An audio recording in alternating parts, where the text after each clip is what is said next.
Welcome to Academic Gain Tutorials.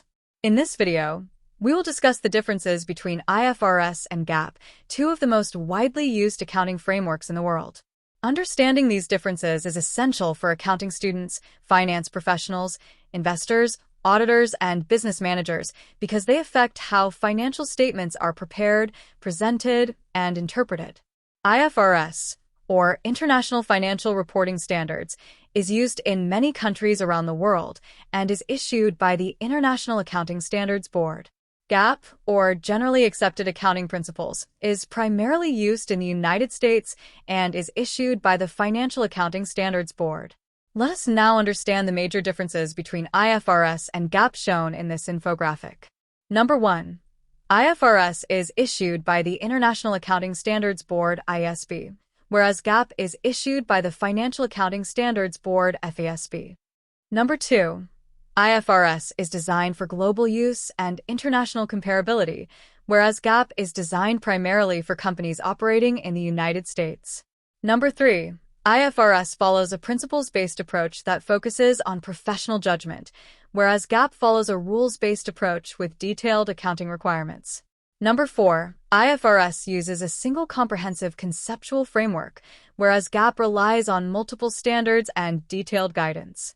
Number 5. IFRS generally does not permit the use of LIFO inventory valuation, whereas GAAP allows companies to use the LIFO method. Number 6. IFRS allows the revaluation of fixed assets to fair value under certain conditions, whereas GAAP generally prohibits the revaluation model and uses historical cost. Number 7. IFRS applies revenue recognition under IFRS 15 using a 5-step model, whereas GAAP applies ASC 606 with additional industry-specific guidance. Number 8. IFRS requires most leases to be recognized on the balance sheet by lessees, whereas GAAP has different classifications and reporting treatments for leases. Number 9. Under IFRS, goodwill is not amortized and is tested annually for impairment, whereas under GAAP goodwill is also generally not amortized but is subject to impairment testing. Number 10. IFRS allows research and development costs to be capitalized when specific criteria are met, whereas GAAP generally requires research and development costs to be expensed as incurred.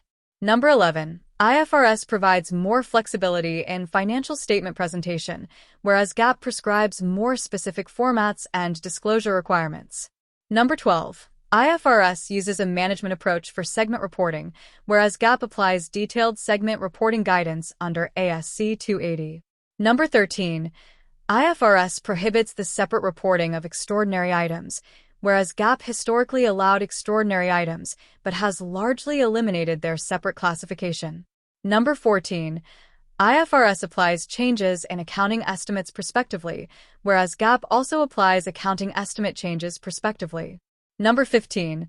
IFRS uses the balance sheet liability approach for accounting for income taxes, whereas GAAP uses the asset and liability method with detailed implementation guidance. Conclusion. Both IFRS and GAAP aim to provide transparent, reliable, and useful financial information to stakeholders.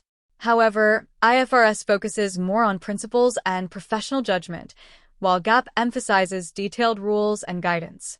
Understanding these differences helps users compare financial statements across countries and make better financial decisions. If this lecture was helpful, give it a thumbs up and subscribe to the channel. Thank you.